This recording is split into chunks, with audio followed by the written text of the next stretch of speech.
In this simple example, we'll be asking the following question. Okay, suppose you have users all uniform. They all look the same with a certain utility function, which is a weighted log utility function for a certain given capacity bits per second measured, okay, and denoted by x. I look at the log of x weighted by sigma. Okay, so sigma parameterizes basically now the log utility functions. And the user, the carriers, is charging a price based on the consumption amount. This is a typical chart we've seen. There's a flat rate component G dollars. It doesn't matter how much you consume, plus a usage-based H dollars per amount of consumption. Okay. So now if I look at the graph, it looks like this. Okay, this is G dollars, right? And this part is H dollars per unit of consumption, say per gigabyte. So I'm going to look at these two functions. On the consumer side, it's the utility function sigma times log of x, and on the carrier side, P of x, G plus Hx. And I'll ignore this horizontal shift in the demand, because by paying G you actually get a fixed amount of up to a certain fixed amount of data. So I'm going to ignore this to simplify the notation. It does not change the gist of either presentation or the conclusions. So question number one, given the baseline usage price, that's given G dollars and H dollar per gigabyte, what is the demand? And second, given such demand, how to optimize the price. Now you see this feedback loop, right? Consumers have utility functions, carrier decide the price, right? You give a different price to consumer, they give you a different demand, and then that will shift your price again. Now this kind of loop we'll see a few times. We will see it in TCP, in a network context. We'll see it next lecture in SDP, smart data pricing, in a more elaborate way. And the general notion of you design something and then the agents will react was certainly even broader in its applications, as we have seen in auction and so on.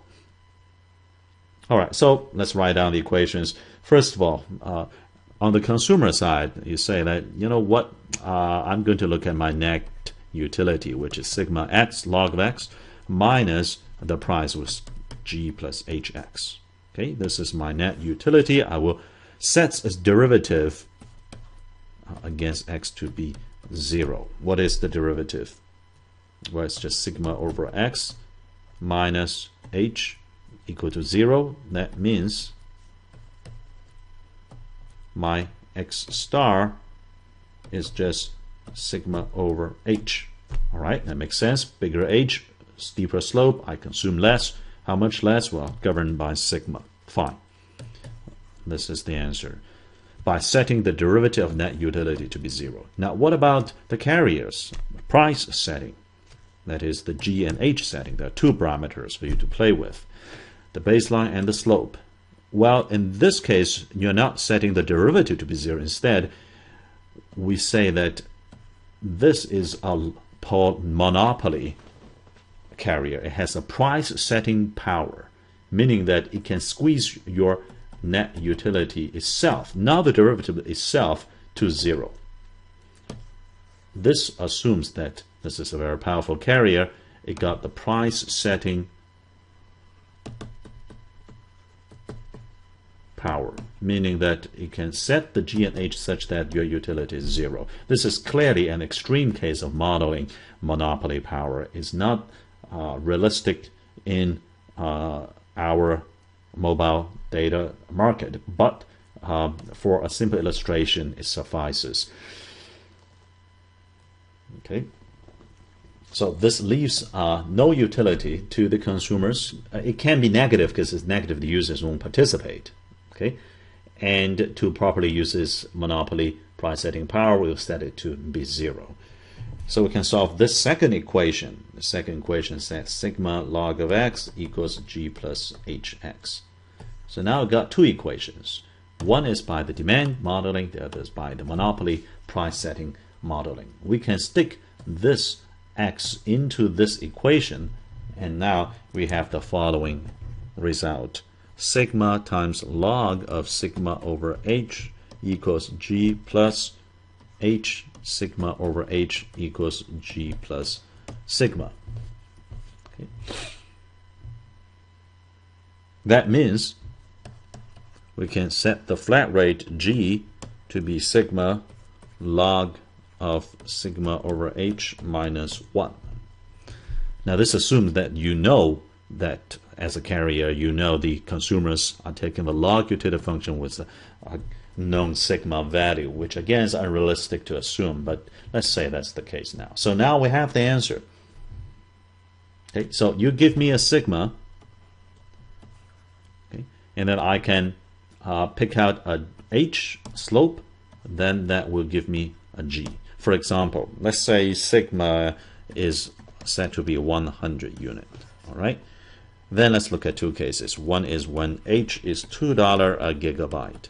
That's the slope. Then plug in the equation sigma and h, you get the g, which is the flat rate, $70. All right. So $70 a month as the baseline. Then extra gigabyte, you pay $2. This implies that the revenue for ISP, G plus HX, equals $170 a month. Okay, and the flat rate component is 41% of the total revenue. Case A. Case B. Suppose I increase H now to $5 per gigabyte. Okay, then plug in the equation sigma is 100, H is 5, G is 30. That means an alternative is to set the baseline to be $30 and every gigabyte you get $5. This actually is quite close, reasonably close to the actual pricing points used by AT&T Verizon Wireless. This implies on average the ISP, monopoly power ISP, under our assumption, gets $130 as the revenue, and the flat rate component is now only 23% of the total revenue. Now you can look at many more cases, but you get the trend. The trend says that actually you should make H real small, okay, very shallow slope, okay, so that you can afford to make G, the constant part, very high. This will max out your revenue, and the flat rate part will be dominant. Okay, now say that's actually somewhat counterintuitive conclusion, isn't it? Indeed it is. That's because we have made the three unrealistic assumptions. Number one is that we assume there's only one bottleneck link. In lecture 14, we'll take this away in TCP congestion control at much faster time scale than monthly bills. Number two is there's no capacity cost or constraints of any kind. And that was the fundamental reason why we got that somewhat counterintuitive conclusion from this simple numerical illustration. Once we put capacity either as a constraint, you can't exceed a certain capacity, or as a cost, then you see that we cannot make H arbitrarily small and G arbitrarily large, because that will induce a tremendous amount of traffic that will violate the constraints or increase the cost to the point of not making it worthwhile. The last one is that ISP was assumed to be monopoly, and therefore price setting power to squeeze your utility as a consumer to zero. This is unrealistic. So later in the course, we'll perhaps still keep this assumption, but certainly remove these two assumptions. In fact, in the advanced material, we'll remove this assumption. In lecture 14, we'll remove this one. Now, having gone through this perhaps unrealistic small numerical illustration, let's highlight that we did touch upon a very important conceptual and methodological tool called utility maximization. It generalizes the payoff function ideas we mentioned before. So far, we haven't seen network because there's no network constraints or coupling yet, but that's coming up in lectures ahead. This utility maximization models consumer behavior. We've seen utility function, demand function, and induced elasticity of demand. We've also seen a very, very powerful notion that the pricing whether it's on a single link over network, it can coordinate demand versus supply. Whether that's done on a monthly bill time scale or 50 millisecond round trip scale of the internet. Whatever time scale, if you can design a proper pricing, then it can help just the demand supply.